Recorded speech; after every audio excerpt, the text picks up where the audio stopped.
வணக்கம்.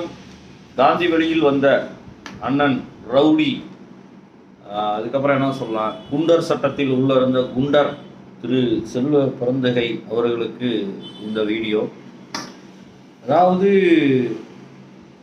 ஒரு மனிதன் திருந்தி வாழணும் அப்படின்னு நினைக்கிறதுல எந்த விதமான தவறும் இல்லை. திருந்தி வாழ்கிறதுக்காக தான் இந்த நாடு இருக்கிறது, இந்த அரசியல் அமைப்புகள் இருக்கிறது, அரசியல் சாசனம் இருக்கிறது. எல்லா விதமான சட்டமும் ஒரு குற்றவாளியை திருத்தணுங்கிறதுக்காக தான் ஜெயிலே இருக்கு. ஆனால் நீங்கள்லாம் எப்படிப்பட்ட ஆள்னா, ஒரு போர்வையை எடுத்து அந்த போர்வைக்குள்ளே போய் போத்திக்கிறது. அண்ணாமலை அண்ணன் நீங்கள் செஞ்ச குற்றத்தை சொன்னார். நீங்கள் குற்றமே செய்யாத ஆளே கிடையாது, அதுக்கு தான் நீங்கள் என்னென்ன கேஸில் இருந்துலாம் வந்திருக்கீங்கன்னு வெட்ட வெளிச்சமாக போட்டிருக்கிறாரு. அதில் பார்த்தீங்கன்னா வெடிப்பொருள் வச்சுருந்த கேஸெல்லாம் அவங்க மேலே போட்டிருக்கிறாங்க.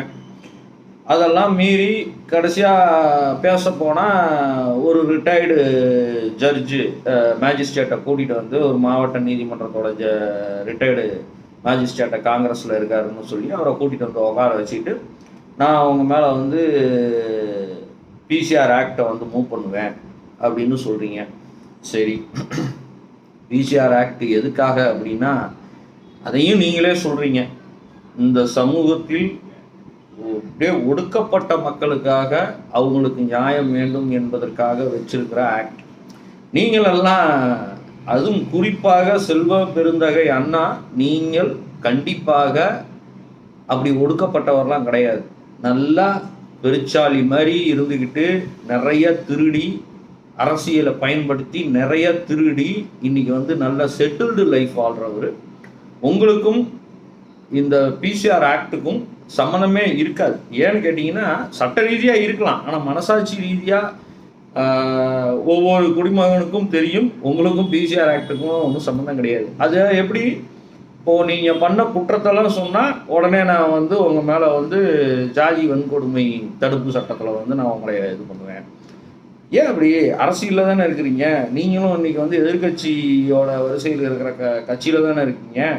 ஸ்ட்ரைட்டாக வந்து மோதி பாருங்கன்னா, அரசியலில் நீங்கள் பெரிய ஆளா, அண்ணாமலை அண்ணன் பெரிய ஆளான்னு ஓட்டு வங்கியை வச்சு பார்த்துடலாம். திமுகலேருந்து கல்டு வந்துட்டு பேசுவோம். பேச்சுக்கு ஒரு முறை தலித்துங்கிறீங்க, தலித் மக்களை பற்றி என்ன தெரியுங்கிறீங்க. நீங்கள் என்ன செஞ்சுருக்கீங்க தலித் மக்களுக்கு இது வரைக்கும்? ஏதாவது ஒன்று செஞ்சுருக்கீங்களா? நீங்கள் இப்படி ஒரு ப்ரெஸ் மீட்டு கொடுத்ததுக்கு காரணம் என்ன தெரியுமா?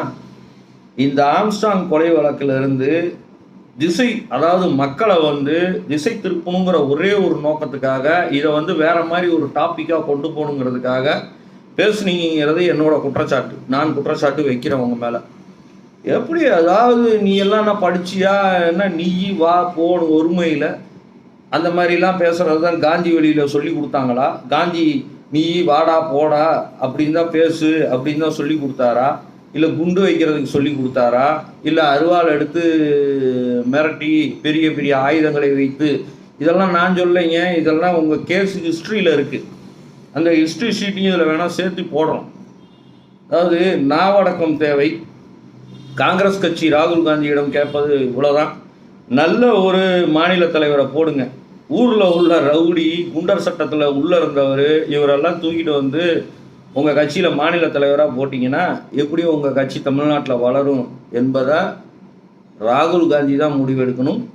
கண்டிப்பாக செல்வ பெருந்தகைக்கு நாவடக்கம் தேவை என்று சொல்லிக்கொள்கிறேன். இந்த வீடியோவை பார்த்துட்டு எம்எல்ஏயும் ஏதாவது கேஸ் கொடுக்கணுன்னா கொடுத்துக்கோங்க. அதை பற்றிலாம் கவலைப்படுற ஆள் கிடையாது. அதை பற்றி கவலைப்படணுங்கிற எந்த ஒரு தார்மீகமும் எங்கள் கட்சிக்கும் கிடையாது. நாங்கள் அதை என்ன வேணாலும் நாங்கள் பார்த்துக்குறோம். நன்றி, வணக்கம், ஜெய்ஹிந்த்.